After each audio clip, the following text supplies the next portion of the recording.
예, 안녕하세요. 방금 소개받은 배지대학교 이재현이라고 합니다. 만나서 반갑습니다. 전 여러분들과 오늘 통일은 왜 손해라고 느껴질까라고 하는 이 주제를 가지고 여러분하고 이야기를 하려고 하는데요. 그에 앞서서 이 전체 강좌 제목이 통일시대의 지성인의 역할이잖아요. 그러니까 사실 우리는 통일시대라고 하는 거를 전제하고 우리는 이야기를 할 수도 있을까? 지금 현재 통일과 관련된 환경은 어떨까라고 하는 걸 아마 여러분들이 잘 느끼셨을 겁니다. 최근에, 그러니까 작년이죠. 최근에 김정은이 통일을 지우기 시작했고 이제는 두 나라로 살자, 적대적 같은 민족 아니다라고 하는 이야기를 하고 있어서 사실 통일 문제와 관련해서 저도 강의를 하고 여러 학생들을 만나지만 지금처럼 좀 새로운 국면이 점점 다가오는 건 처음인 것 같습니다.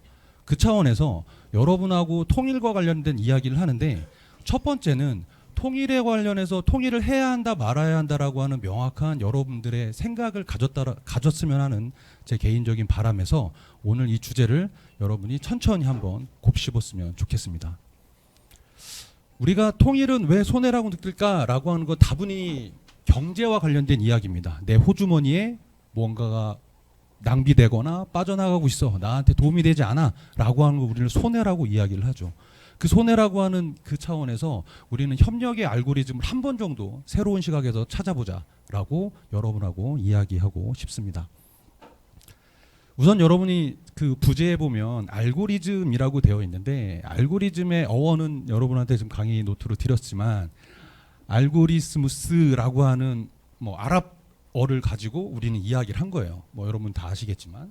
근데 알고리즘이라고 하는 것 자체는 문제를 해결하기 위한 단계적이고 명확한 절차나 명령어들의 집합입니다. 그래서 우리는 논리나 체계적으로 그 순서에 따라서 맞춰서 했을 때만이 조금 더 효율적으로 조금 더 문제를 개선할 수 있다라고 하는 거죠. 어디까지나 이건 컴퓨팅적 사고를 가지고 이야기를 하는 건데 모든 우리의 삶에는 이런 알고리즘을 가지고 있습니다. 그렇다고 하면 여기서 잠깐 여러분들 북한은 순우리말을 잘 쓰시는 거 알죠? 잘 쓰는 거 알죠? 그럼 북한은 알고리즘을 뭐라고 할까요? 혹시 아는 친구 있나요? 북한은 알고리즘 뭐라고 쓸까요? 왜 우리 다이어트는 북한에서 살까기 이렇게 이야기를 하고 우리 순우리말을 막 좀 많이 활용하다 보니까 지금 북한은 알고리즘 뭐라고 얘기할까요? 보통 북한의 상류층에서는 알고리즘이라고 하는 외래어를 그대로 쓴다라고 이야기를 하고 그렇다고 하면 일반 서민들은 순우리말을 많이 지금 장려하고 있으니까 북한에서 배포하는 말은 셈법, 풀이 흐름이라고 하는 우리 여러분이 알고 플로우 차트 같은 겁니다. 그러니까 플로우 차트라고 하는 건 yes, no라고 해서 그것들이 맞으면 진행, 틀리면 다시 이런 형태로 가는 걸 우리는 알고리즘이라고 이야기를 하죠. 여러분들이 유튜브를 보고 있는 그 환경에서도 알고리즘이 무한히 계속 반복되면서 여러분들이 가장 선호하고 가장 원하는 것들을 미리 빨리빨리 알아서 찾아주는 걸 우리는 알고리즘이라고 이야기를 하고 있습니다. 그런 대표적인 사례가 여러분이 주변에 가면 다 자판기가 있잖아요. 그 자판기에서 보면 동전을 놓고 버튼을 누른다. 굉장히 단순한 겁니다. 그러면 버튼을 누르면 밴딩 머신인 자판기에서는 알아서 톱니바퀴가 돌아서 원하는 필요한 사이다, 콜라 아니면 음료수 원하는 것들이 거기에 배출구에 나오게 되어 있습니다. 그래서 음료수가 툭 튀어나오는 거죠. 그걸 우리는 인풋, 프로세싱 그리고 아웃풋이라고 하는 가장 간단 명료한 그런 알고리즘을 가지고 있는 겁니다. 그러면 우리 통일 문제에 있어서 통일 이슈가 항상 던져집니다. 우리 이번 수업 시간엔 여러분들이 매 시간마다 아마 통일 이슈가 던져질 텐데요. 통일 이슈가 던져지는데 지금 우리의 여러분들의 여러분들이 지금 겪고 있는 이 사회에서는 남남 갈등과 심리적 회의가 작동한다라고 전 여러분한테 말씀드리고 싶습니다. 아마 남남 갈등은 여러분이 좀 들어보셨을 테고 오늘은 조금 다른 관점에서 심리적 회계라고 하는 이야기를 할 건데요. 그 심리적 회계가 작동을 해서 통일은 손해야, 나한테는 손해야 라고 하는 그런 구조가 논리 구조가 형성되고 있다라고 보는 거죠. 그래서 통일은 나에게 손해다라고 하는 결론에 대부분의 국민들이 대부분의 여러분들 저를 포함해서 그런 생각들을 가지고 있다라고 말씀드리고 싶습니다. 그렇다고 하면 제가 여러분하고 오늘 이 시간에 얘기할 거는 통일 이슈가 던져졌는데 새로운 공식으로서 아니면 새로운 시각, 새로운 접근법으로서 사슴사냥 게임 그리고 심리적 회계에 관련된 여러 가지 이슈와 그리고 개념을 가지고 여러분들하고 이야기를 하겠습니다. 그러면 통일의 또 다른 관점을 여러분이 마주하지 않을까 이런 생각을 갖고 있죠. 자, 첫 번째 우리는 남북 갈등에서 남남 갈등입니다. 남북 갈등하면 기본적으로 우리 지구촌 사회에서 잘 사는 국가들은 북반구에 있고 그렇지 못한 저개발 국가는 남반구에 있기 때문에 남북 갈등, 남북 문제를 그렇게 지구적 차원에서 이야기를 하는데 사실은 대한민국에서는 남북 갈등한다면 체제 경쟁을 의미합니다. 1950년 한국전쟁 이후에 우리는 끊임없이 체제 경쟁을 해왔고 체제 경쟁에서 우리는 승리했다라고 사실은 이야기를 하죠. 경제에서 지금 100배 차이가 나고 있기 때문에 그 체제 경쟁에서 승리했는데 문제는 지금 현재 남한 사회 우리가 지금 발딛고 있는 이 남한 사회에서 남남 갈등이 좀 심해지고 있다는 거죠. 그럼 남남 갈등이 뭘까라고 본다면 큰 차원에서 본다면 광역적으로 넓은 의미에서 본다면 우리 한국 사회에서 지금 나타나고 있는 모든 갈등을 다 남남 갈등이라고 이야기할 수 있죠. 그러니까 남한과 남한 우리 살고 있는 남한 사회의 사람들이 서로 다른 입장에 따라서 갈등이 심화되는 거. 다시 말하면 뭐 정치 이념 갈등이 가장 대표적이 될 거고요. 그다음에 빈부 갈등, 세대 갈등, 노사 갈등, 지역 갈등, 종교 갈등, 뭐 개발과 환경과 관련된 그런 입장에 대한 갈등. 누군 혹자는 뭐 고부 갈등도 이야기를 하는데 굉장히 그건 심각한 문제인 것도 같습니다. 하지만 남남 갈등이라고 표현되는 이 한국 사회의 통일 문제와 그리고 북한 사회를 바라보는 시각에 따른 이 남남 갈등은 지금 현재 우리들 지금 이 수업을 듣는 여러분들에게 조금 더 다른 의미를 가져야 된다고 생각합니다. 여기에 지금 나와 있듯이 북한에 대해서 북한과 통일에 대한 생각이 서로 다른 생각을 갖고 있는데 그거에 따라서 합리적인 어떤 토론이나 그리고 그런 정책 지시가 아니라 그냥 덮어놓고 반대한다든지 덮어놓고 비방한다든지 라고 하는 그런 갈등이 심화되고 있다는 이야기죠. 그래서 그런 차원에서 본다면 간단하게 말씀드리면 북한에 대한 시각 우리가 흔히 여러분들이 알고 있는 뭐 북한이 주적이냐 주적은 어떤 형태냐라고 하는 그런 부분부터 시작해서 뭐 북핵 문제에 대한 인식, 대북 협력에 대한 뭐 관점 이런 것들이 다 그런 것들이 서로 다른 입장을 띌 때 우리는 남남 갈등이라고 이야기를 하는 거죠. 남남 갈등이라고 나온 실제적인 표현은 제가 찾아본 바에 의하면 1995년에 처음에 등장했습니다. 경향신문에서 처음에 등장했는데요. 근데 실제로 남남 갈등이 라고 하는 표현이 보수 언론이라고 하는 조선일보에서 더욱더 적극적으로 활용됐죠. 2000년이라고 한다면 DJ 정부 때입니다. DJ 정부 때 햇볕 정책이 있었고 그에 따른 언론에서 남남 갈등이라고 하는 표현들이 좀 확대되기 시작했습니다. 그래서 지금까지 이어져 온 거죠. 근데 생각해 보면 경향신문은 여러분이 알듯이 보수와 진보 언론 중에서 진보 언론 쪽에 속한다고 여러분이 알고 있고 조선일보는 보수 언론 쪽에 속한다고 여러분이 알고 있을 거예요. 그런데 남남 갈등이라고 하는 표현 자체를 진보 언론에서 먼저 썼지만 1995년에 하지만 2000년 6.15 남북 공동선언 이후에 조선일보가 그걸 더욱더 확대해서 쓰면서 이념적으로 더욱더 명확하게 갈려져 나가는 그런 형상들을 사실을 보이고 있습니다. 그래서 남남 갈등을 크게는 우리 한국 사회의 모든 갈등이라고 이야기를 하지만 통일과 북한에 대해서 이야기를 할 때 남남 갈등은 조금 더 명확한 그런 렌즈와 잣대가 있다라고 여러분한테 말씀드리겠습니다. 요거는 남남 갈등 관련해서 제가 전에 연구했던 결과인데요. 전체적으로 이걸 다 설명하기는 좀 그렇지만 그냥 한마디로 표현하면 북한 문제뿐만 아니라 한국 사회 내부 갈등이 사실 통일을 바라보는 시각에 영향을 미친다라는 겁니다.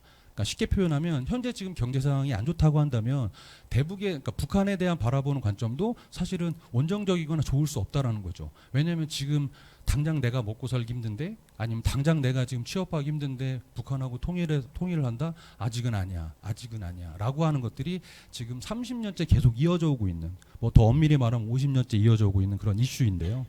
이 한 5년 전, 아니 3년 전의 연구지만 그것들을 봤을 때도 갈등 요인을 봤을 때 이념 갈등이나 빈부 갈등이나 세대 갈등이 통일에 대한 입장이나 그리고 북한을 바라보는 그런 시선 자체가 영향을 미치고 있다라고 하는 통계적으로 밝힌 논문이라고 볼 수 있습니다. 자, 그거에 따라서 사실은 가장 중요한 거 우리들의 인식입니다. 제가 여러분하고 이번 시간에 이야기할 것도 인식에 대한 이야기를 할 건데요. 여기 지금 보면 2009년이 이명박 정부 때죠. 2009년부터 2024년까지 통일에 대한 어떤 찬반 입장, 어떻게 보면 긍정적인 입장을 봤을 때 정부에 따라 좀 다르지만 전체적으로 좀 하향 추세를 그리고 있는 건 분명한 것 같습니다. 그리고 오른쪽 그래프를 보면 일민족 일국가, 우리가 말하는 우리의 소원은 통일이야라고 했던 노래를 불렀던 그런 시기에 한민족이고 하나의 국가로 우리는 통일해야 돼라고 하는 입장이 점점점 흐려지고 있는 반면에 하나의 민족이지만 두 개의 국가로 살아야 돼, 살 수도 있어라고 하는 그런 메시지를 던져주고 있는 모습이 여기 그래프에서 우상향하는 모습을 볼 수 있습니다. 인식이 변화하고 있다는 이야기죠.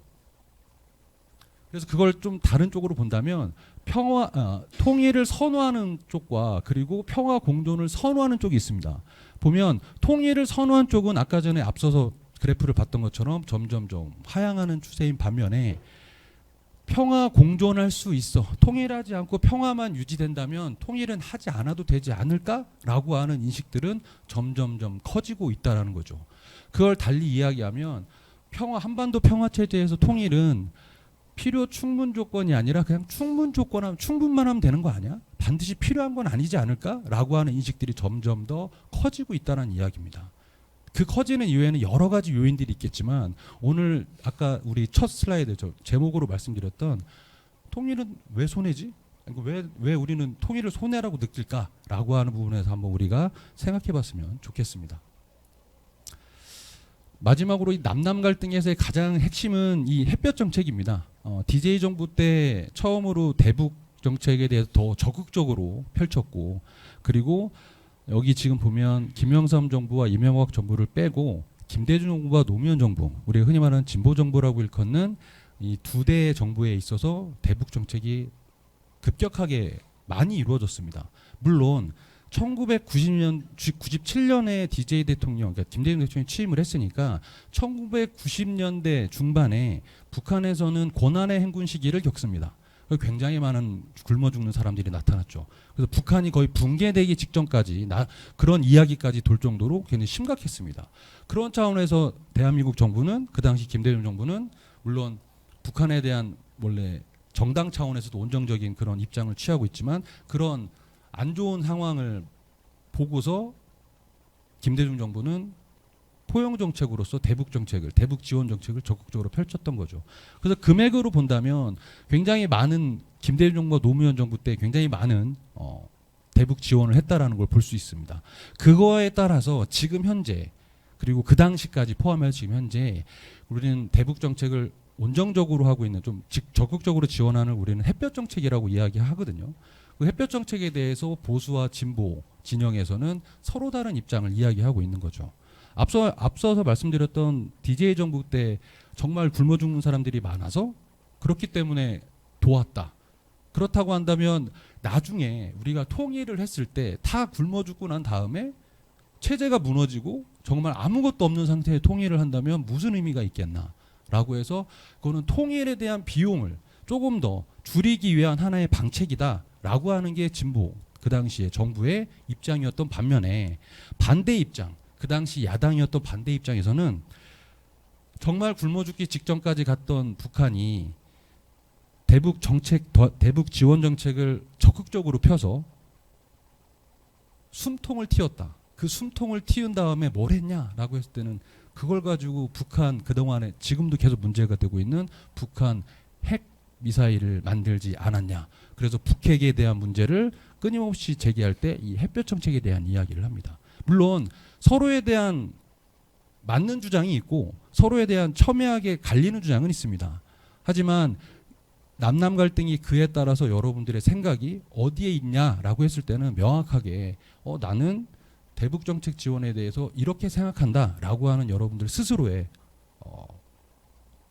논리를 가지고 이야기를 해야 되지 않을까. 그렇다고 한다면 햇볕 정책이 좋은 거냐 나쁜 거냐, 아니면 실효성이 있느냐 없느냐라고 하는 부분을 명확하게 여러분들이 한 번쯤 생각해 봤으면 좋겠습니다. 왜냐하면 덮어놓고 아까 말씀드렸던 불필요한 갈등 자체는 우리 사회에 도움이 되지 않습니다.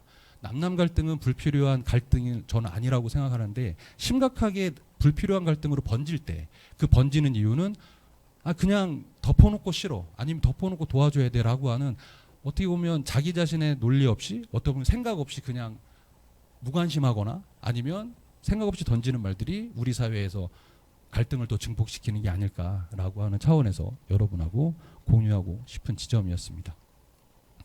그래서 보면 역대 정부의 정책을 보면 사실은 냉탕과 온탕을 반복했다. 조금 더 쉽게 말씀드리면 진보 정부였을 때는 조금 더 온탕이었던 반면에 보수 정부를 회귀하는, 다시 말하면 정권이 교체될 때마다 통일 정책이나 그리고 북한에 대한 대북 정책이 냉탕과 온탕을 계속 왔다 갔다 하면서, 사실은 뭐 이렇게 표현하면 그렇지만 우리 차가운 물 갔다가 뜨거운 물 들어갔다 왔다 갔다 하면 손이 얼얼해지잖아요. 그 얼얼해지는 시점에 지금 우리는 와 있지 않을까? 그래서 그럴 때일수록 우리는 조금 더 명철하고 조금 더 우리는 명확하게 뭔가를 보려고 하는 자세가 필요하지 않을까, 이런 생각을 갖게 됩니다. 두 번째로, 이제 아까 남남 갈등에 대해서는 여러분들하고 좀 이야기를 했으니까, 실제로 우리에게 가장 중요하고 우리에게 가장 필요가 있는 부분은 통일 비용에 대한 이야기입니다. 그런데 통일 비용에 대한 이야기는 사실 쉽게 하기 어렵습니다.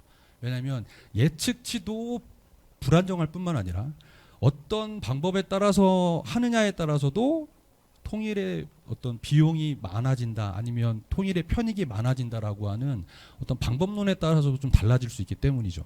하지만 우리는 통일 비용에 대해서 생각하지 않을 수는 없습니다. 그래서 그와 관련된 이야기를 간단하게 이야기를 하면, 맨 위에 보는 효용은 이익, 그 편익에서 비용을 뺀 나머지가, 편익이 크면 효용성이 여러분들 생기는 거잖아요. 그래서 일반적으로 뭐 행동경제학에서도 보통 이게 경제학에서 가장 기초적인 어떤 공식이니까, 편익이 비용보다 컸을 때 사람은 행동합니다. 무언가를 한다라는 이야기죠. 여러분들이 지금 뭐 커피숍이나 어디 가서 뭐 백다방 아니면 메가커피라고 하는, 여러분이 흔히 이야기하는 가성비 좋은 커피를 마신다라고 한다고 하는 건, 그 가성비 좋은 거를 생각했을 때 내가 그걸 마심으로 인해서 그 정도의 비용을 지출해도 나는 편익이 크기 때문에 그거를 사게 된다라고 하는 이론이죠. 그러면 통일도 마찬가지로 비용보다 편익이 크다라고 하는 인식이 더 커진다면, 더 확산된다면, 사실 통일에 대한 논의는 조금 더 진전될 수 있을 겁니다. 실례로 박근혜 정부 때 독일의 드레스덴 선언으로 통일은 대박이라고 하는 이야기를 합니다. 사실은 그 이야기를 들었을 때 보수 정부에서 통일은 대박이라고 말한 적은 처음입니다. 통일에 대해서 온정적으로, 통일에 대해서 긍정적으로 말하는 건 보수 정부에서는 사실 처음이었던 거죠. 근데 그걸 경제적인 관점에서 통일을 하면 대박이라고 하는 표현으로 캐치프레이즈를 걸면서 통일 논의가 조금 더 급물살을 타는 듯 했지만, 뭐 결과적으로는 그렇게 되지 않았지만, 처음으로 등장했던 통일은 대박이야 라고 하는 이 표현 자체가 우리에게 경제관념, 통일은 경제랑 연결시켜서 뭔가를 이해할 수 있어 라고 하는 것들을 던져줬던 그런 시기입니다. 그렇다고 한다면 앞서 얘기했던 통일 비용과 통일 편익의 차이가 어느 정도일까 라고 하는 거를 정확하게 예측을 하면 좋은데, 앞서 말씀드렸듯이 편익에 대해서 그리고 비용에 대해서는 명확하게 추계하기가 사실 어렵습니다. 그래도 어렵다고 해서 안 할 수는 없잖아요. 그래서 많은 연구자들이, 그리고 많은 연구기관들이 그와 관련된 연구를 진행한 적이 있죠. 물론 지금은 통일 비용과 편익에 대해서 많은 연구가 진행되지 않는 것 같습니다. 그래서 그 당시를 본다면 지금 여러 가지 연구자와 연구기관이 있는데, 보면 통일 비용 자체가 들쑥날쑥합니다. 아까 말씀드렸듯이 굉장히 뭐 통일을 언제 어느 시기에 할 거냐, 그리고 통일이 됐을 때 어느 정도로 다시 회복하는 시기가 올 거냐라고 하는 것들을 연구자마다 그것들을 달리 했기 때문인데요. 그래서 이런 많은 연구들이 있었는데, 그거보다 기본적으로 통일 비용과 편익을 추정하는 사례가 되게 중요하겠죠. 그걸 보면 뭐 통일 비용은 143조에서 통일 편익은 39조. 그러면 어디가 높습니까? 비용이 높은 거죠. 그러니까 비용이 많이 들어라고 하는 입장에서 처음에 이야기를 했다면, 그리고 나서 나중에는 홍순직 연구자 같은 경우에는 1570억 불에서 그리고 통일 편익은 뭐 2,200억 불이 약 2,200억 불이 통일 편익이 생긴다라고 해서 편익이 조금 더 높은 쪽으로 나타납니다.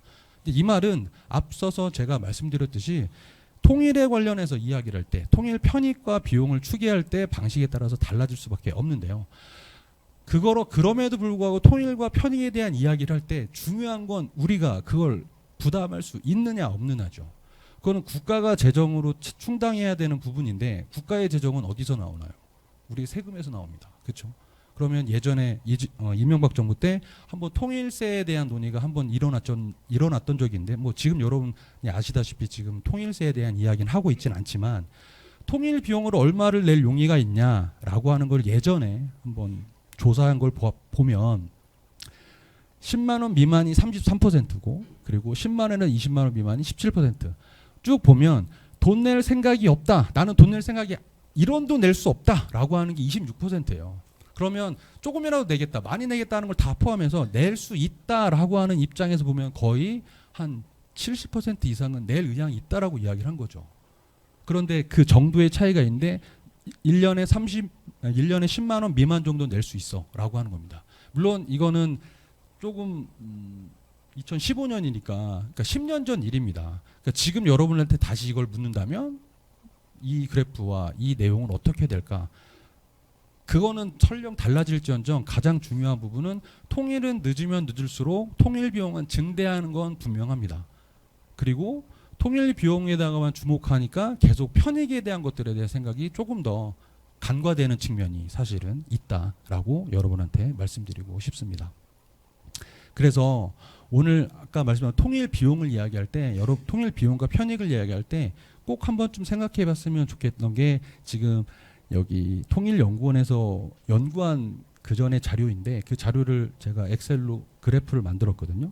그래프를 만들었는데 통일 편익이 이 빨간색 선입니다. 그리고 순 통일 편익은 편익에서 비용을 뺀 금액이기 때문에 거기에 격차가 생깁니다. 이 격차가 생기는데 이 격차가 생기는 요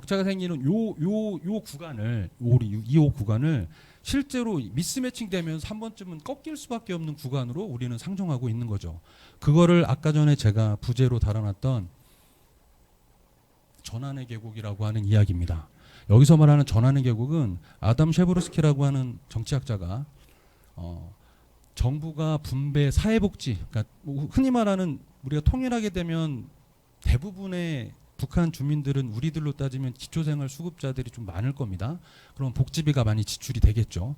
그러면 통일에 대한 이야기를 아담 셰브로스키가 한 건 아니지만 정부가 복지나 분배 정책을 강하게 폈을 때, 강하게 시도했을 때 전환의 계곡을 반드시 통과하게 된다. 이 말은 큰 개혁은 기존의 경제와 시장에 큰 영향을 미칠 수밖에 없는데 나중에 그게 회복선으로 돌아오면 훨씬 더 큰 편익이 있을 수 있다라고 하는 거죠.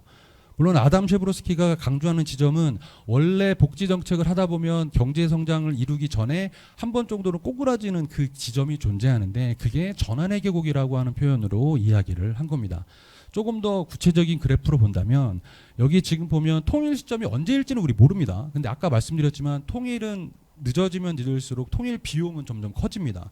우리가 통일을 이제 하지 않겠어, 통일하지 않겠어라고 만약에 결정한다면 통일 비용이라고 하는 표현 자체도 이제 사라지겠죠. 근데 어쨌든 계속 통일이 언제 될지는 모르지만 통일이 늦어지면 늦을수록 비용은 커진다라고 하는 기본적인 전제를 한다면 통일 시점이 만약에 뭐 지금이라고 만약에 따진다면 이 순간이라고 따진다면 우리는 원래 여기 점선으로 나와 있는 게 한국의 경제 성장 기본적으로 우리 한국 일반적으로 선진국의 경제 성장률이 연평균 한 3%대 많아야 3%대 정도 나옵니다. 근데 지금은 뭐 지금 너무나 뭐 코로나도 겪고 해서 많이 안 좋지만 선진국들은 대부분 3%대의 경제 성장률을 경험해 왔습니다. 그리고 뭐 중국처럼 지금 빠르게 부상하는 국가들, 뭐 우리나라도 마찬가지로 과거에 박정희 정부 때 빠른 산업화 시기였을 때는 연평균 경제 성장률이 8%에서 10% 팡팡팡 튈 때가 있었는데 선진국이 되면 그렇지 못하거든요. 근데 그런 차원에서 보면 선진국이 된 한국에서는 그냥 무난하게 경제 성장이 이렇게 된다라고 하는 일반적으로 만약에 본다면 통일을 하게 되면 원래는 이쯤 가 있어야 되는 경제 성장이 머물러 있게 된다는 거죠. 그러면 실제로 머물러 있는 이 격차만큼에 우리는 굉장히 떨어진다라는 생각을 많이 갖게 됩니다.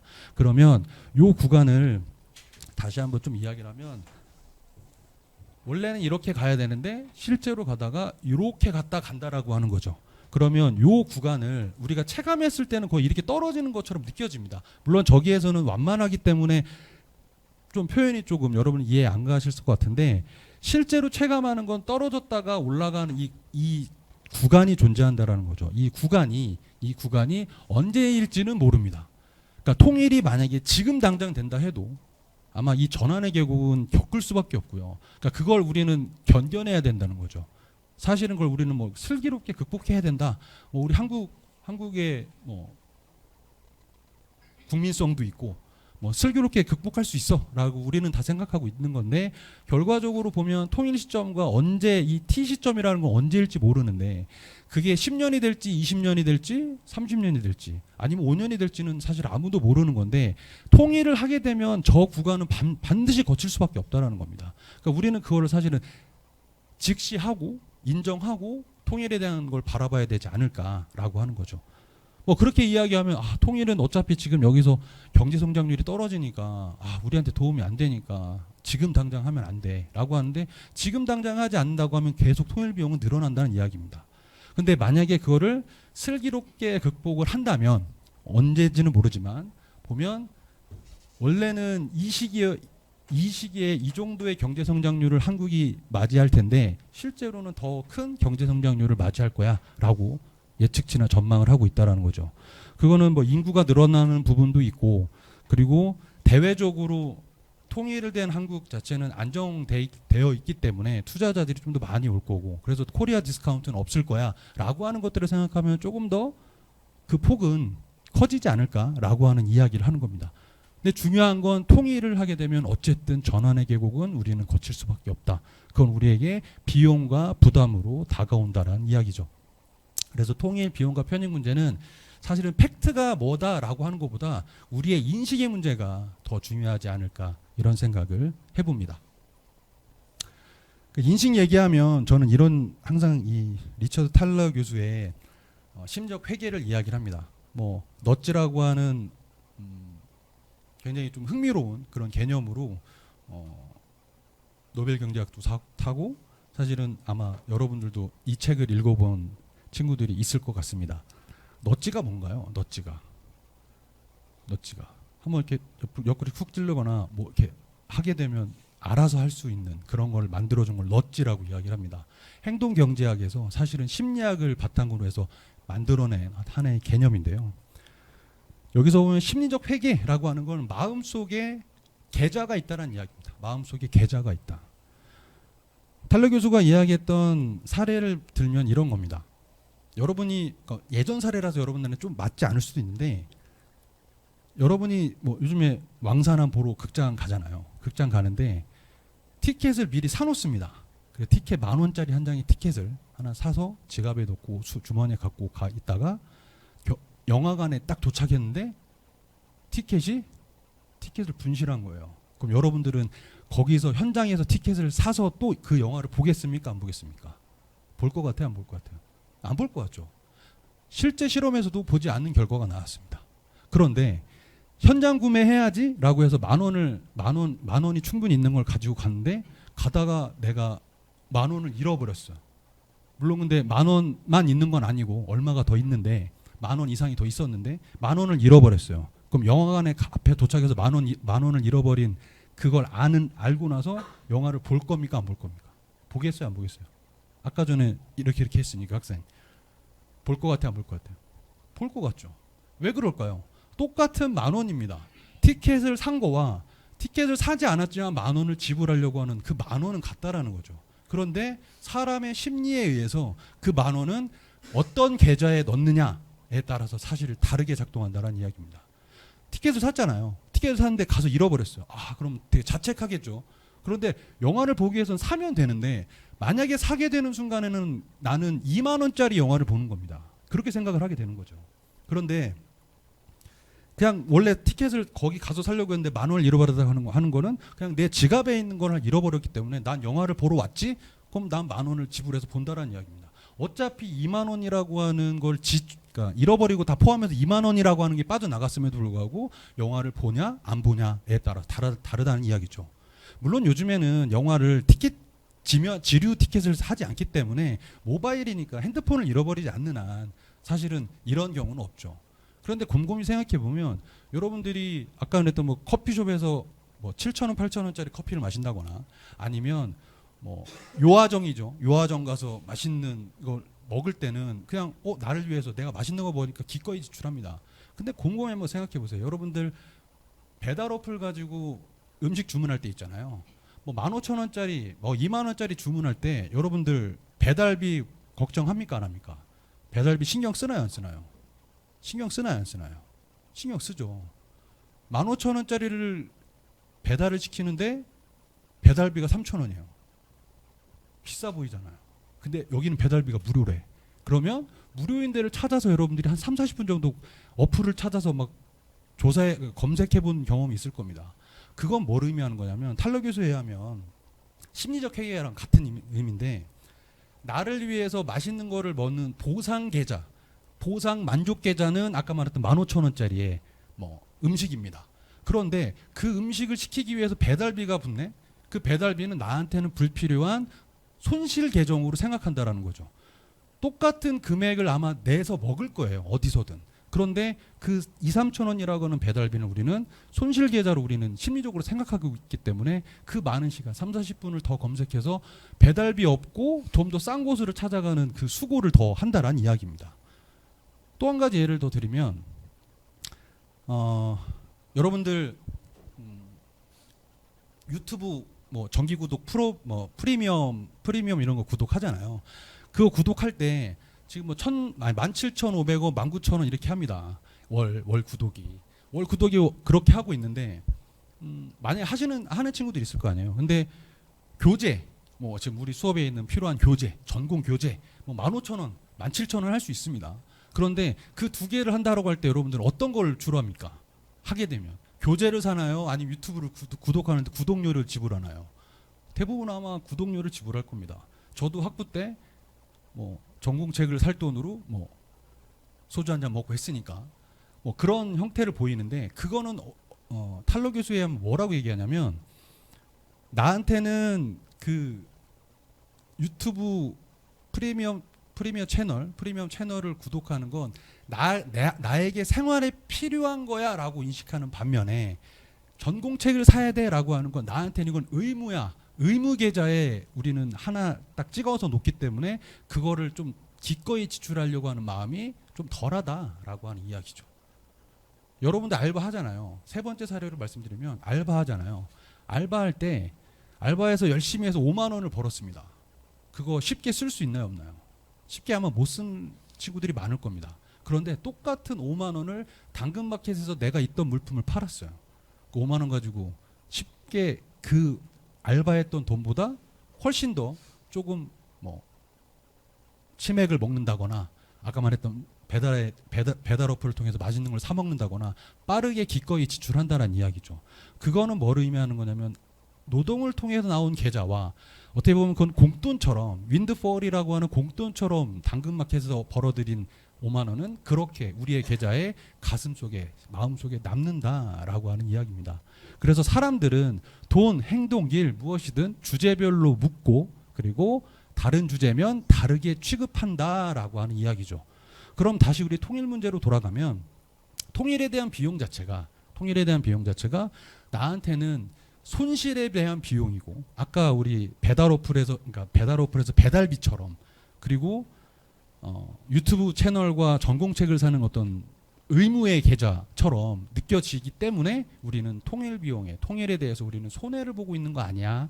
통일하면 우리한테 손해되는 거 아니야? 라고 하는 심리학적으로 봤을 때도 행동 경제학적으로 봤을 때도 이런 형태가 나타날 수 있다라는 거죠. 그럼 마지막으로 지금까지 이야기했던 건 지금 행동 경제학에서 이야기했던 여러분 개개인에 대한 이야기입니다. 마지막으로 여러분한테 말씀드리고 싶은 건 이것도 물론 경제학에서 나온 거긴 하지만 게임 이론은 사회과학에서도 많이 이용하고 있는 내용인데요. 게임 이론으로 한번 통일에 대한 아까 전에 우리 했던 손실 비용을 한번 생각해 보면서 한번 이야기를 해보겠습니다. 우선 게임 이론에 대한 이해가 좀 있어야 되기 때문에 간단하게 말씀드리면, 게임 이론은 게임적인 상황에서 주어진 어떤 전제, 조건을 가지고 우리는 그걸 명확하게 구분해서 기본적으로 어떻게 행동할 거야 라고 하는 걸 예측하는 거죠. 그래서 경제적 행동들의 전형적인 문제들은 전략적 게임에 대한 수학적 일반 개념들과 일치한다 라고 하는 여러 학자들, 이 중에서 뭐 폰 노이만과 모건스탠과 뭐 존 내시 같은 경제학자들이 실제로 그런 고차방 정식을 풀기 위해서 게임 이론을 도입했고, 이게 굉장히 많이 널리 이용되고 있습니다. 게임 이론에 대한 속성과 전제를 이야기하면, 첫 번째는 서로 상호 의존, 그러니까 다시 말해서 영향이 있다라는 겁니다. 나의 선택 자체가 상대방의 선택에 영향을 줄 수 있다라고 하는 거죠. 가장 대표적인 사례가, 여러분들 가위바위보를 했을 때 주먹을 내면 당연히 다른 사람은 주먹을 낸다는 걸 안다면 보자기를 내야 이길 수 있다라고 하는 건 게임에서 기본적인 속성이잖아요. 그러니까 서로 영향을 주고받는다라고 하는 게 상호 의존성이고, 두 번째로는 합리적인 행동을 한다는 이야기입니다. 모든 사회과학에서, 그리고 대부분의 경제학에서 이야기하는 인간은 모두 합리적인 존재, 합리적인 인간이야 라고 하는 것을 전제하고 있습니다. 아까 말씀드렸듯이 가위바위보를 하는데 이기는 게 싫어. 그러면 가위바위보에서 주먹을 냈을 때 내가 지려고 하는 사람은 없다라는 거예요.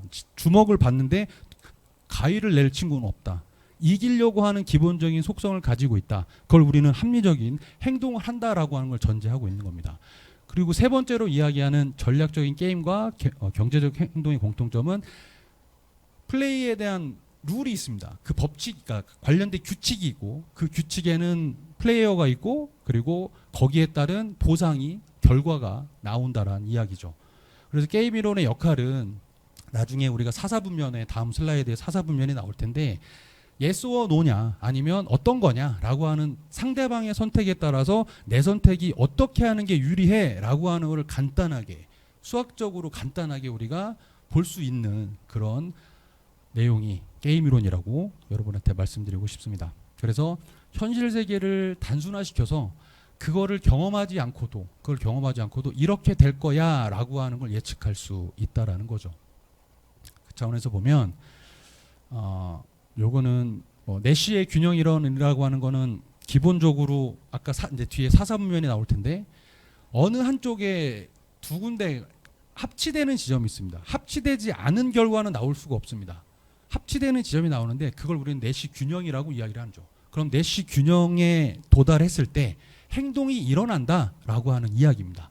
그래서 최선의 반응, 다시 말하면 아까 전에 인간은 합리적인 그런 전제 조건을 가지고 있다고 했잖아요. 합리적인 행동을 한다라고 전제했기 때문에 최선의 반응을, 그러니까 이기려고 한다는 이야기죠. 그래서 그걸 반드시 여러분이 좀 이따 아셔야 될 거고, 그다음에 행동과 전략은 분명히 나한테는 이득이 되는 것들이 보일 겁니다. 그러면 그렇게 한다라는 거고, 그리고 게임의 규칙은 아까 얘기했던 보상과 결과로 이어진다라고 하는 게 게임 이론 분석을 위해서 알아야 될 사항이라고 말씀드리고 싶습니다. 자, 그러면 게임 이론과 가장 대표적인 사례가 여러분이 다 알고 있는 죄수 딜레마일 거예요. 그러니까 죄수 딜레마는 여러분이 이제 너무나 많이 알려져 있는 거라서 결과는 어떻게 됩니까? 둘 다 자백하는 결과에 다다른다라고 하는 걸 알 겁니다. 여기서 말하는 이 페이오프 보상표를 보면 도둑 2명이 있는데, 용의자겠죠. 용의자 2명이 있는데 자백과 부인 둘 중에 하나를 할 수 있습니다. 둘 중에 하나 할 수 있는데 서로 다른 취조실에서 A와 B를 따로 놓고 신문을 시작하죠. 불어. 너 훔쳤지? 훔쳤지? 계속 이야기를 합니다. 그런 상황에서 모두가 얘도 자백하고 나도 자백하면 징역이 8년입니다. 이건 뭐 사례니까요. 그냥 하나의 예시입니다.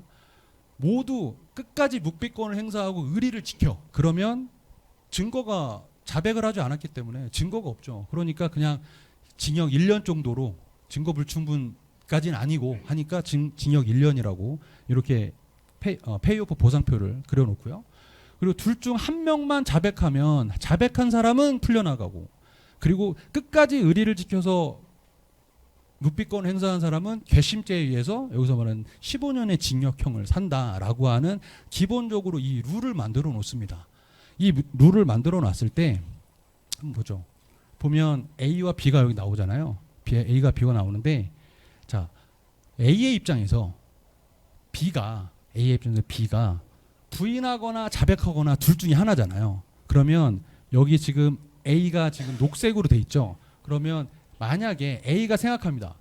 B가 그 같이 공모했던 사람이 그래 끝까지 의리를 지켜서 부인할 거야 라고 한다면 마이너스 1이 큽니까? 0이 큽니까? 마이너스 1보다 0이 크죠. 그렇죠? 그러면 A는 자백하는 게 유리하다라고 하는 결론에 도달하는 거죠. 그럼 여기 일단 동그라미를 하나 칠합니다. 그리고 B가 다시 A가 생각합니다. 부인 의리 있게 끝까지 묵비권 하는 게 아니라 쟤는 나중에 한 불 것 같아. 자기 아까 그런 얘기 들으니까 불 것 같아. 불 것 같아라고 하면 자백에서 보면 마이너스 15가 큽니까? 마이너스 8이 큽니까? 마이너스 8이 크죠. 나한테는 마이너스 8이 유리한 겁니다. 그래서 자백을 하게 된다는 이야기죠. A는 다시 말하면 B가 부인하거나 자백하거나 뭘 해야 유리하다라고 한다면 우리는 A는 자백으로 하게 될 수밖에 없다. 반대로 마찬가지로 B가 생각했을 때 A가 부인하거나 자백하거나 둘 중에 하나 할 텐데 만약에 부인한다라고 한다면 나는 자백하는 게 유리해요.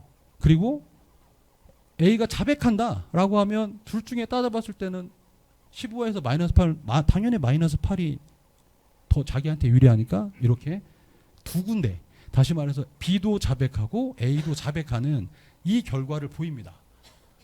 아까 말했던 내시의 균형이라고 하는 건 요게 생긴다라는 거죠. 최선의 반응은 지금 네 가지의 경우, 그러니까 각자 두 가지의 경우인데 한 사람은 상대방에 대한 입장을 봤을 때 이런 경우의 수를 고려해서 최선의 선택을 한 결과가 자백. B도 자백.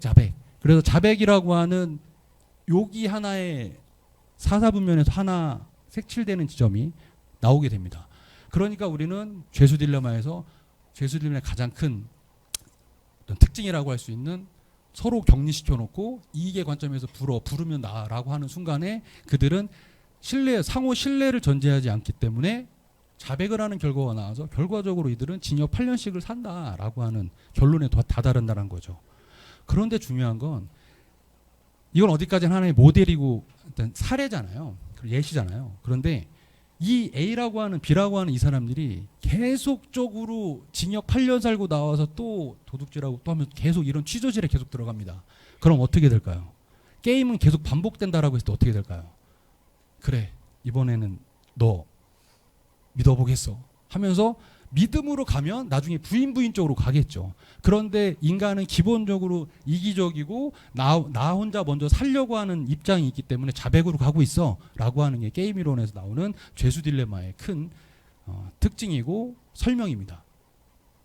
자 그러면 그 다음에 나오는 게 이제 뭐 여러 가지 게임 이론인데 치킨 게임 이론까지는 여러분이 꼭 아셔야 됩니다. 왜냐하면 치킨 게임은 서로가 팽팽하게 물러설 수 없는 그런 상황에 직면해서 누구도 포기할 수 없는 그런 상황들. 과거에 1960년대에 미국과 소련의 쿠바 미사일 어떤 사태가 났을 때도 치킨 게임 이론으로 이야기를 하고요. 유럽 연합에서 영국이 EU 탈퇴라고 하는 부분에서도 치킨 게임 이론으로 적용하는 사례들이 많이 나타나고 있습니다. 치킨 게임 이론을 간단하게 좀 말씀드리면 원래는 치킨 게임에서 이 치킨이라고 하는 게 미국의 그러니까 영어로 표현하면 겁쟁이라고 하는 걸 좀 희화한 이야기입니다. 치킨이라고 표현하는 게 그러니까 겁쟁이를 치킨이라고 하는 거죠. 그래서 두 깽단이 있는데 서로 자기의 세력을 과시하다가 깽단의 보스가 뭐 우리 서로 부하들 다치게 하지 말고 한번 우리 담력 테스트 한번 하자라고 해서 서로 뭐 오토바이가 됐던 아니면 뭐 보통 차를 이야기하는데 차를 서로 마주보고 달려오게 합니다. 달려와서 만약에 부딪히면 어떻게 될까요? 거의 전속력으로 달려오기 때문에 어떻게 될까요? 죽겠죠. 아니면 크게 다쳐가지고 거의 뭐 반신불수가 되거나 좀 엄청 크게 죽음에까지 이를 수 있다라고 하는 거죠. 그렇게 서로 달려오는데 누군가는 담이 작아서 내가 살아보겠다라고 하는 기준으로 해서 핸들을 꺾을 거예요. 그러면 핸들을 꺾은 조직은 지는 거고 계속 돌진하게 되는 그 조직은 그 갱은 이기게 된다라는 겁니다. 그 조직에서 그 사회에서. 그래서 보면 모두 다 회피하면 둘 다 생존하니까 그냥 3과 3을 가져간다라고 가정하겠습니다. 근데 모두 다 돌진하면 둘 다 사망이잖아요. 둘 다 좋을 게 없습니다. 그래서 보상값이 0이고 둘 중 한 사람만 회피를 합니다. 핸들을 돌리는 거죠. 핸들을 돌리면 2를 가져가고 돌진한 사람은 그 조직이 담 크고 그 조직이 훨씬 힘이 세라고 하는 걸 과시할 수 있으니까 5라고 하는 보상을 가져가게 되는 거죠. 자, 그러면 이게 나오는 보상표입니다. 보상표에서 실제로 아까 했던 걸 적용하면 여기 보면 A 입장에서 B가 내가 막 달려가면 핸들을 꺾을 것 같아. 핸들을 꺾을 것 같다면 이 회피의 영역에서 이 녹색 안에 어디가 더 큽니까? 3과 5에서. 나는 돌진하는 게 유리하겠죠. 그럼 돌진에다가 우리는 동그라미 일단 쳐놓습니다. 그런데 A가 이제 B를 다시 한번 생각할 때 얘는 진짜 어떻게 통제가 안 될 것 같아. 얘는 진짜 돌진할 것 같아. 라고 하면 어디에 2와 0에서 회피가 나한테 이득입니까? 돌진이 이득입니까? 회피가 이득이겠죠. 2가 더 크니까. 자, 그러면 요 두 개 생깁니다. B의 입장에서 A가 핸들을 꺾을 것 같아. 그러면 당연히 3과 5 비교해보면 당연히 5가 크니까 돌진하게 됩니다. 돌진이라고 하는 전략적인 선택을 한다는 거죠. A가 반대로 미친 척하고 돌진할 것 같아. 그러면 B의 입장에서 마찬가지로 핸들을 꺾는 게 본인한테 유리하게 되는 거죠. 회피에. 그러면 아까 죄수 딜레마랑 약간 다른 결과가 나옵니다. 자, 보면 여기에 돌진과 회피 여기 두 군데 칠해진다고 했잖아요. 두 군데가 만나잖아요. 내시 균형이 나오잖아요. 내시 균형이 두 개가 나와요. 이건 있을 수 없는 일입니다. 동시에 발생할 수 없는 사건이 이벤트가 발생한다는 이야기죠. 그래서 치킨 게임에서는 누군가는 양보를 해야 할 수밖에 없는 구조가 된죠. 그 당시에 미국과 소련의 쿠바 미사일 사태에서도 미국이 한 수 접고 갔다 이런 표현이 나오는데 이런 식으로 사실 설명이 가능한 거거든요. 그러니까 이렇게 두 군데가 만약에 나온다고 하면 어느 한쪽이 그러니까 양보를 해야만이 가능하다라는 이야기입니다. 아까 우리 죄수 딜레마에서는 하나만 나왔는데 이거는 두 개가 나오는 상황에서 어떤 형태로 나오게 해서 우리는 뭔가를 더 하나를 해야 된다는 이야기죠. 자, 그러면 마지막으로 여러분에게 말씀드리고 싶은 사슴사냥 게임입니다. 이 사슴사냥 게임은 장자크 루소가 그 루소의 이야기를 따서 만든 건데 한번 제가 읽어보겠습니다.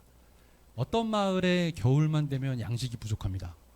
그리고 다행히 뒷산에는 사슴과 토끼가 살고 있죠.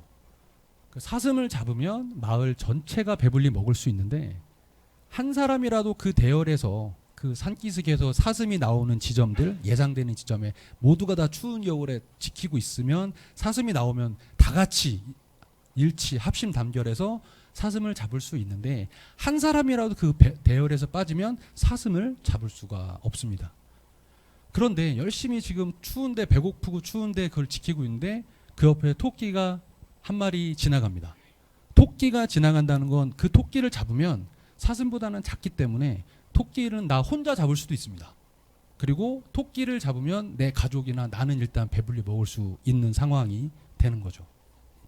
그래서 사슴 사냥 대열에서 빠지고 내가 토끼를 잡을 거냐 아니면 춥고 배고픈 거를 참고 견뎌서 사슴이 언젠가는 오겠지라고 하는 믿음과 신뢰로 한번 기다릴 거냐라고 하는 이야기입니다. 그래서 자리를 지켜야만 사슴을 잡을 수 있는데 오늘 사슴을 잡을 수 있을지 없을지는 누구도 모르는 불확실한 상황이죠. 우리는 사실 이 불확실한 상황 때문에 많은 고민을 사실 하게 됩니다. 그렇다고 한다면 내 앞으로 토끼가 지나갔을 때 나 혼자 확실히 잡을 수 있고 나와 내 가족 정도는 충분히 배불리 먹을 수 있는 토끼를 잡을 거냐 아니면 조금 더 기다려서 사슴을 언젠가 올지는 모르겠지만 사슴을 잡을 거냐라고 하는 거죠. 그래서 여러분의 생각과 여러분의 선택은 토끼를 잡을 것입니까? 아니면 사슴 사냥하기 위해서 사슴을 좀 더 기다리겠습니까? 라고 하는 질문인 거죠.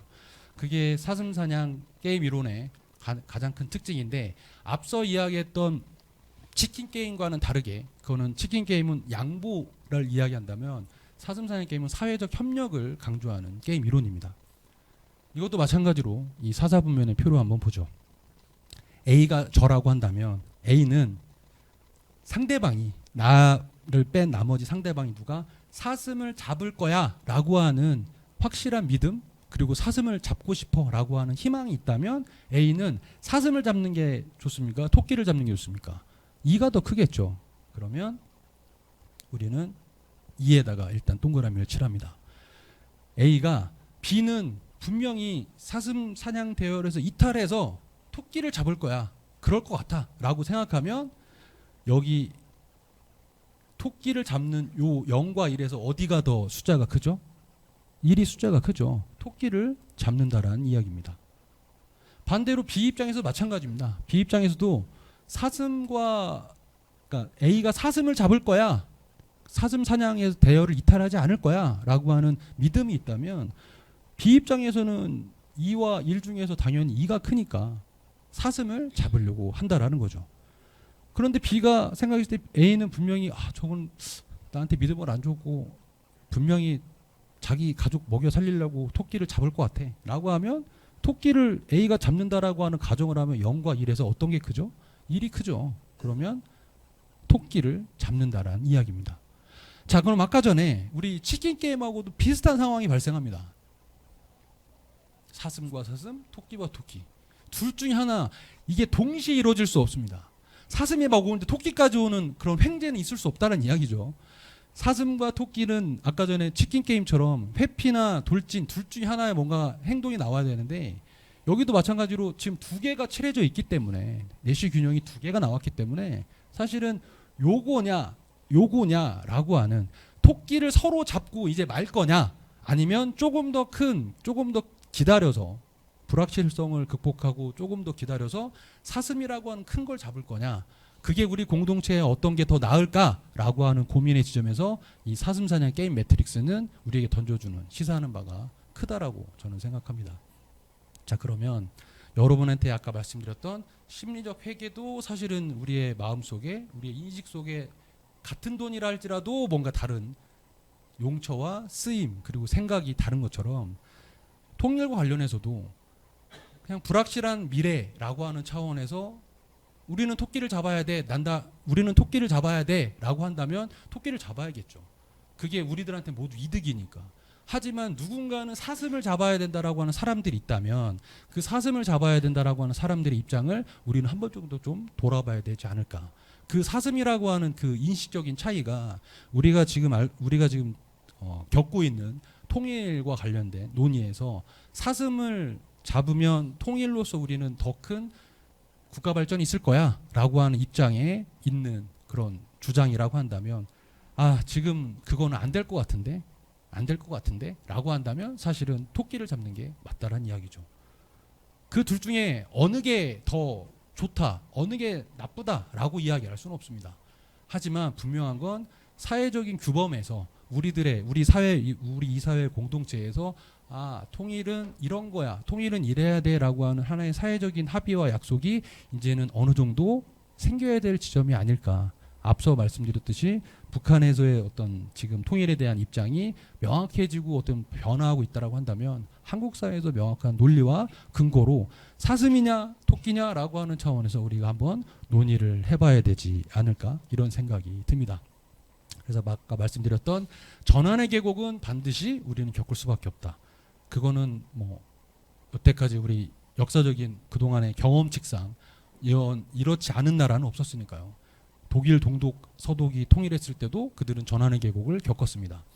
우리나라도 사실은 통일에 그들보다 훨씬 더 안 좋은 환경에 있었고 그리고 지금 더 많은 더 긴 분단의 시기를 겪었기 때문에 전환의 계곡은 좀 더 크게 올 텐데 어쨌든 우리는 그거를 슬기롭게 극복할 수 있어라고 하는 혹시 그런 마음과 그 마음은 아까 말씀드렸던 이 심리적 회개 리처드 탈러 교수가 이야기했던 우리 마음속에 있던 통일에 대한 비용과 편익은 어느 계좌로 우리를 편입시킬 거냐 어떻게 인식할 거냐에 따라서 우리는 좀 다르게 생각할 수 있지 않을까.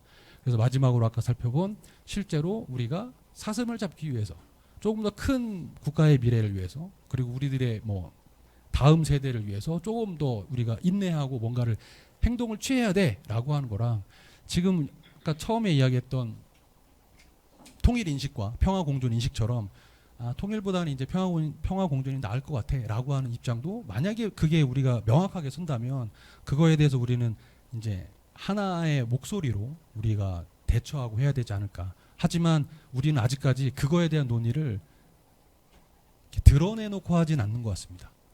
왜냐하면 통일에 대해서 찬성합니다. 뭐 북한 사회는 우리는 뭐 인권 차원에서 우리는 동포로서 받아줘야 됩니다라고 하면 반대쪽에서는 반드시 아까 얘기했던 남남 갈등으로서 조금 부적절한 어떤 표현들, 뭐 빨땡땡이라든지 이런 표현들을 써가면서 사실은 서로를 갈라치게 하거나 서로를 배척하는 그런 사회가 아직은 안타깝게도 그런 공론장에서 명확하게 이야기하면서 할 수 없는 그런 상황인 것 같습니다. 그래서 저도 학교에서 학생들하고 친구들하고 이야기를 할 때 반대할 수 있고 찬성할 수 있다. 근데 반대한다면 반대 이유를 명확하게 이야기를 하고 찬성하면 찬성에 대한 명확한 이유를 이야기해서 서로 같이 한번 이야기를 해보자.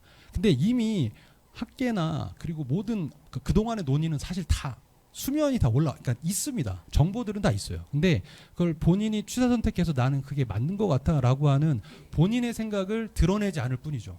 그래서 저는 강의 중에 그리고 오늘 디자인 띵킹에서도 워크숍 한다고 하는데 그런 거 여러분들이 할 때 서로의 의견과 아이디어와 의견을 좀 나누는 그런 아마 수업일 것 같고 그런 차원에서 오늘 제가 여러분한테 말씀드렸던 전환의 계곡, 심리적 회계 그리고 사슴산의 게임 이론을 접목해서 과연 왜 우리는 통일을 손해라고 생각할까라고 하는 근본적인 질문을 다시 한번 우리가 해보면 좋겠다라는 생각이 듭니다.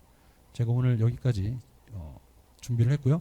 나머지는 여러분들의 질문과 의견으로 제가 아직은 좀 이야기 보따리를 좀 갖고 있습니다.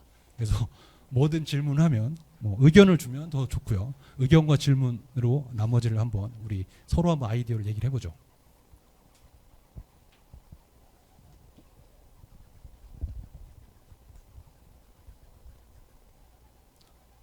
이렇게 저도 이런 걸 되게 많이 겪기 때문에 우리는 자유를 주면 굉장히 좀 부담스러워합니다. 그래서 자유롭게 얘기하세요. 그러면 그 자유 자체가 굉장히 부담이 되는 거죠. 그래서 오히려 그럴 때는 약간 좀 독재 방식의 이렇게 아까 맨 코너에서 이렇게 저를 계속 응시하는 어떤 눈빛을 보냈는데 혹시 의견이나 질문 있나요?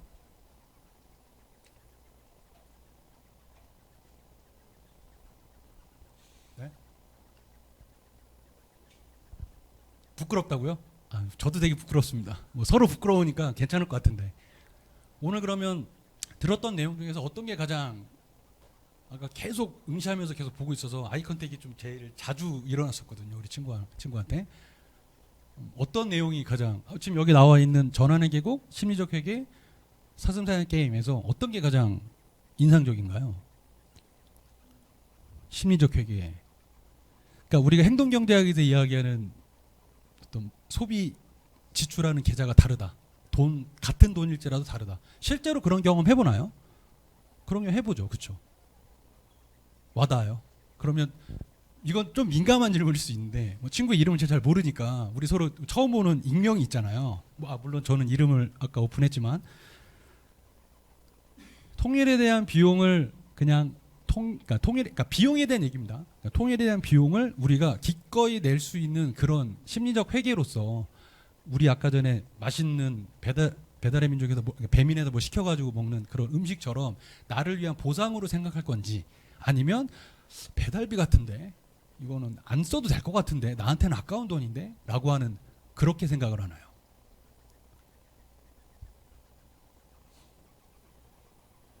아깝다고. 네. 아니 솔직하게 얘기하는 게 좋아요. 저도 아까워요 사실은. 배달비 아깝잖아요. 그렇죠? 근데 아까도 말씀드렸지만 아깝다. 좋습니다. 아까운데 한 번 정도 생각해 보면 지금 지금 통일에 대한 주제를 이야기할 텐데 통일에 대한 편익도 이야기하고 통일에 대한 뭐가 좋지라고 하는 걸 한번 생각해 본다면 아까운 거보다는 그거 아까운 돈 조금 내서 맛있는 거 먹는 게 낫지 않나?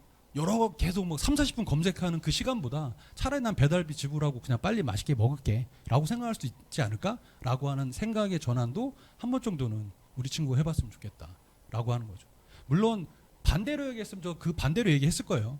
저는 항상 균형을 좀 중요하게 생각해서 한쪽으로 이야기하면 저는 반대쪽에서 얘기를 하니까 그래서 그런 쪽으로 한번 생각해 보면 좋겠다라는 생각이 듭니다. 또 혹시 있나요?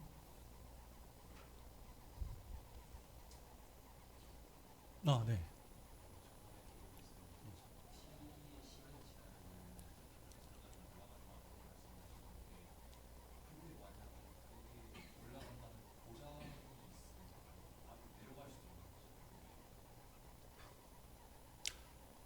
경제 관련해서는 뭐 우리가 겪었던 뭐 외환 위기라든가 아니면 세계 경제 위기라든가 가장 큰 어떤 충격이 있지 않는 한 사실은 꼬그라지기는 어렵습니다. 계속 우상향할 수밖에 없거든요. 그런데 아까도 이야기를 했지만 요 지점에서 이렇게 점프업해서 만약에 이 시점에 여기보단 여기가 더 크니까 그거는 아까 전에 설명드렸지만 뭐 코리아 디스카운트도 사라지고 일단은 통일된 환경에서는 안정적인 투자도 이루어질 거고 뭐 국가의 신인도도 올라갈 거고 그리고 인구도 늘어날 거고 하니까 그 시점에서는 분명히 저렇게 될 거다라고 하는 게 기본적으로 뭐 독일 사례에서도 그렇게 좀 나타났고요. 그러니까 그거는 경제학적으로도 충분히 검증 가능한데 사회학적으로 가능한데 친구가 아까 이야기했던 것처럼 저거보다 못하는 상황 아까 말했던 요것보다 못하는 상황이 오면 어떡하지?라고 하는 불안이죠. 근데 그 불안은 충분히 우리가 아까 말했던 이 전환의 계곡에서 이만큼 겪었기 때문에 그게 올라가는 시점쯤 되면 아마 예전보다 더 나아졌는데라고는 체감은 더 클 겁니다. 아까 제가 여기 나왔던 것처럼 저기서는 그냥 평상시 정도에 올라가는데 실제 체감은 뚝 떨어진다고 했잖아요. 뚝 떨어지는 차원에서 본다면 반대로 그 시점이 되면 좀 더 효용감이 높아지지 않을까라고 생각하는 거죠. 그거 관련해서 제가 조금 하나 더 말씀드리면 아까 불확실한 뭐 그런 상황을 이야기를 하니까 아까 전에 우리가 유틸리티 그러니까 효용은 베네핏에서 코스트를 뺀 거라고 했잖아요. 근데 이거 경제학적에서 이야기를 하는 거고 사실 저는 뭐 정치학을 전공했기 때문에 정치학에서 선거 정치를 이야기할 때 이런 공식을 씁니다. 보상은 B 마이너스 C는 맞는데 여기에 곱하기 뭐가 붙냐면 여기 곱하기 P가 붙습니다. P가 프로버빌리티라고 하는 확률이 붙어요. 여러분들 선거할 때 투표장에 가거나 어떤 특정 후보를 지지하는 걸 요 공식으로 우리는 경험하고 생각해 봤습니다. 여러분이 그 당시에 아마 선거권이 없을 수도 있는데 허경영 알죠? 허경영 씨가 대선에 당선이 되면 다 1억씩 준다고 했어요. 여러분들 베네핏이 1억이래. 투표장으로 가는 거 시간과 뭐 차표 뭐 모든 걸 다 쏟아 부어도 1억을 넘어설까요? 그러면 아까 경제학적으로 이야기하면 베네핏이 크잖아요. 1억 준다는데 코스트는 얼마 안 되는데 아무리 10만 원, 뭐 100만 원 쳐줬습니다. 1억 준다는데 그럼 우리는 누굴 찍어야 됩니까? 경제학적인 이 단순한 공식에 의하면 우리는 허경영을 찍어야 됩니다. 경제학적으로 본다면.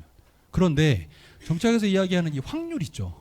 확률이 이 1억이라고 하는 걸 확 깎아버리잖아요. 그렇죠? 그래서 비용이 더 커져 보이게 느껴지는 거죠. 다시 말해서 저기는 안 될 것 같아. 너무나 허황된 것 같아. 안 될 것 같아. 라고 하면 비용이 커져도 글을 찍지 않는 거. 투표장에 가지 않는 거라고 하는 겁니다. 자 그러면 아까 이제 통일에 대한 이야기를 했으니까 통일이 된다 안 된다 통일을 원한다 원하지 않는다라고 한다면 통일이 될 거야라고 하는 아까 말했던 조금 장밋빛 아니면 긍정적인 어떤 그런 심리적 회개라고 하는 것들이 작동한다면 베네핏은 고정값으로 한다 하더라도 이게 만약에 작아지면 아무리 이게 커도 아까 전에 허경영을 찍지 않는 것처럼 결과적으로 마이너스가 돼서 하지 않는 것처럼 통일을 하지 않는 쪽으로 간다는 이야기죠. 그러면 아까 얘기했던 심리적 회개처럼 우리가 통일을 하면 긍정적인 게 있어라고 우리가 마음을 먹는다면 사실은 이게 플러스가 돼서 가능한 그런 상황이 되지 않을까. 물론 저는 친구들한테 통일이 찬성하냐 반대하냐 찬성해야 된다 이렇게 생각하지 않습니다. 하지만 통일을 찬성한다면 왜 찬성해야 되는지 통일을 반대한다면 왜 반대해야 되는지라고 하는 것들을 여러분의 뭐 여러 강좌나 여러 정보를 통해서 조금 더 명확하게 이야기했으면 좋겠다. 그래서 아까 친구가 이야기했던 것처럼 확률이 만약에 크다면 가능한 거 아닐까요? 라고 저는 오히려 반문하고 싶은 거죠. 대부분 다 지금 두 친구들이 통일에 대한 어떤 긍정적이지 않은 이야기를 해서 저는 긍정적으로 좀 이야기를 지금 두 사례를 이야기를 제가 해서 통일 찬성론자처럼 좀 비춰지는데 저는 찬성론자 반대론자 이거는 명확하게 말씀드릴 수는 없는데 반대가 있으면 그러니까 주장이 있으면 그거에 대한 나름의 어떤 반대적인 시각을 우리는 갖자라고 하는 차원에서 그거 좀 잠깐 더 설명을 좀 했습니다. 혹시 또 있나요? 우리는 또 숫자 3 좋아하잖아요. 두 친구가 있었으니까 마지막 한 친구 이야기하면 가장 좋을 것 같은데 어떤가요?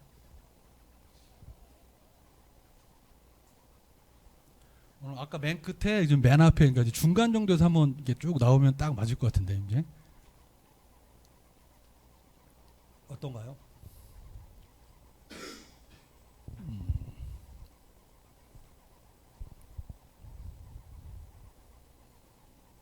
혹시 그러면 아까 교수님이 이야기했던 디자인 띵킹의 워크숍 관련된 이야기도 같이 한번 좀 이야기하면 어떨까? 물론 제가 다음에 또 와서 같이 참여를 하지 않지만 저도 그런 것들을 같이 좀 고민하고 이 시간에 좀 이야기를 해보면 어떨까라고 하는 거죠.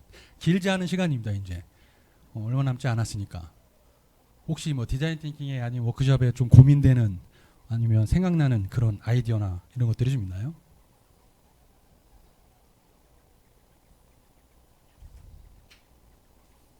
어떤가요?